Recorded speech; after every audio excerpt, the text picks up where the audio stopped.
दोस्तों, स्वागत है आपके अपने आध्यात्मिक कहानी के इस चैनल पर। दोस्तों, अगर आप इस चैनल पर पहली बार आए हुए हैं तो सब्सक्राइब जरूर कीजिए और नीचे साइड में दिए हुए घंटी के आइकॉन पर क्लिक कीजिए। दुष्यंत भारतीय साहित्य में भारत के एक महान राजा थे। वह शकुंतला के पति और सम्राट भरत के पिता थे। उनका नाम दुष्यंत, संस्कृत में इसका अर्थ है बुराई का विनाशक। वहीं शकुंतला ऋषि विश्वामित्र और स्वर्ग की अप्सरा मेनका की पुत्री थीं। मेनका शकुंतला को जन्म देकर स्वर्ग लौट गई थी। इसके बाद ऋषि कण्व ने ही शकुंतला को पाल पोसकर बड़ा किया। शकुंतला और दुष्यंत का मिलन। एक बार राजा दुष्यंत जंगल में शिकार करते हुए ऋषि कण्व की कुटिया के पास पहुंचे। उन्होंने वहां शकुंतला को देखा तो उसके रूप से मोहित हो गए। उस वक्त ऋषि कण्व लंबी यात्रा पर गए थे।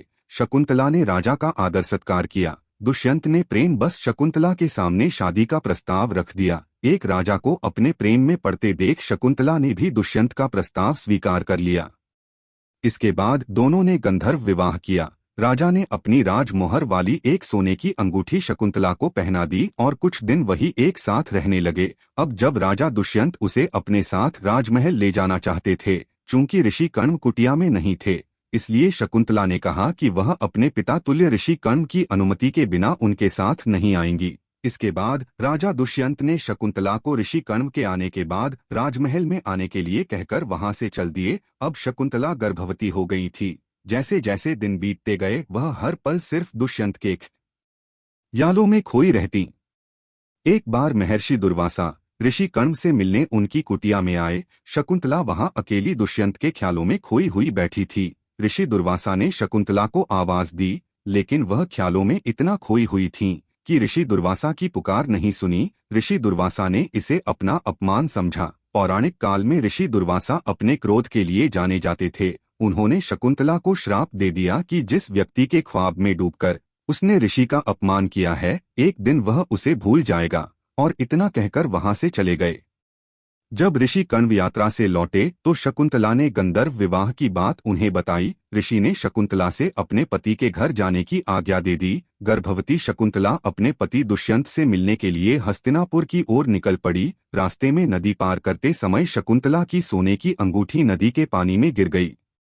ये अंगूठी दुष्यंत ने शकुंतला को प्रेम की निशानी के तौर पर दी थी। पानी में गिरी उस अंगूठी को एक मछली ने निगल लिया।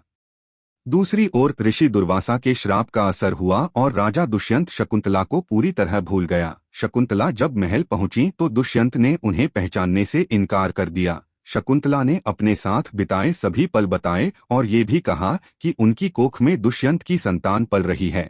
मगर राजा दुष्यंत को कुछ याद नहीं आया और शकुंतला को महल से बाहर निकाल दिया। इस बात से दुखी शकुंतला सब कुछ छोड़कर एकांत जंगल में चली गईं। उन्होंने वहीं पर एक छोटी सी कुटिया बनाई और रहने लगी। शकुंतला ने एक तेजस्वी बालक को जन्म दिया, जिसका नाम भरत रखा गया। कई सालों बाद जिस मछली के पेट में शकुंतला की अंगूठी थी, वो एक दिन मछुआरे के जाल में फंस गई। मछुआरे ने जब मछली को काटा तो सोने की चमचमाती अंगूठी को देखकर दंग रह गया। उस पर राजवंश की मुहर थी, इसलिए वो अंगूठी लेकर सीधा राजा दुष्यंत के पास पहुंच गया। राजा ने जब अंगूठी को देखा तो पूरी कहानी उन्हें याद आ गई। दुष्यंत को शकुंतला के साथ बिताया एक एक पल याद आया। फिर उन्हें अपनी भूल पर पछतावा हुआ। राजा दुष्यंत सब कुछ छोड़कर जंगल की ओर शकुंतला की खोज में निकल पड़े। कुछ दिनों तक दुष्यंत ने शकुंतला की तलाश की, लेकिन उन्हें कुछ नहीं मिला। एक दिन वे इंद्र से मिलकर हस्तिनापुर लौट रहे थे, तब बीच में ऋषि कश्यप का आश्रम नजर आया। राजा दुष्यंत ऋषि के दर्शन करने के लिए वहां रुक गए। तभी उन्हें वहां एक बालक नजर आया। वह शेर के साथ खेल रहा था।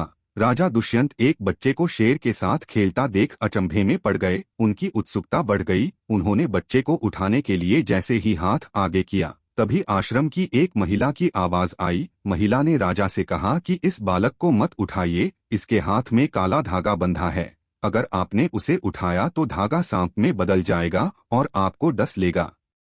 दुष्यंत से रहा न गया। उन्होंने बच्चे को गोद में उठाया और वो काला धागा टूटकर गिर गया। दरअसल वो बच्चा और कोई नहीं बल्कि शकुंतला का पुत्र भरत था। भरत को एक ऋषि द्वारा आशीर्वाद दिया गया था कि जिस दिन उसके पिता उसे गोद में लेंगे काला धागा टूटकर गिर जाएगा। महिला को पता चल गया कि राजा भरत के पिता हैं। वह दौड़कर शकुंतला के पास गई और सारी बात बताई। शकुंतला और दुष्यंत का हुआ पुनर्मिलन। जब शकुंतला को राजा दुष्यंत की खबर मिली तो दौड़कर वहां चली आई। जैसे ही दुष्यंत ने शकुंतला को देखा, उसे पहचान लिया। दुष्यंत ने शकुंतला से माफी मांगी और उन्हें अपने साथ हस्तिनापुर चलने के लिए कहा। शकुंतला ने भी उन्हें माफ कर दिया और भरत के साथ महल की ओर चल दी। इस तरह शकुंतला और दुष्यंत का फिर से मिलन हुआ और दोनों अपने राज्य में खुशहाल जिंदगी जीने लगे।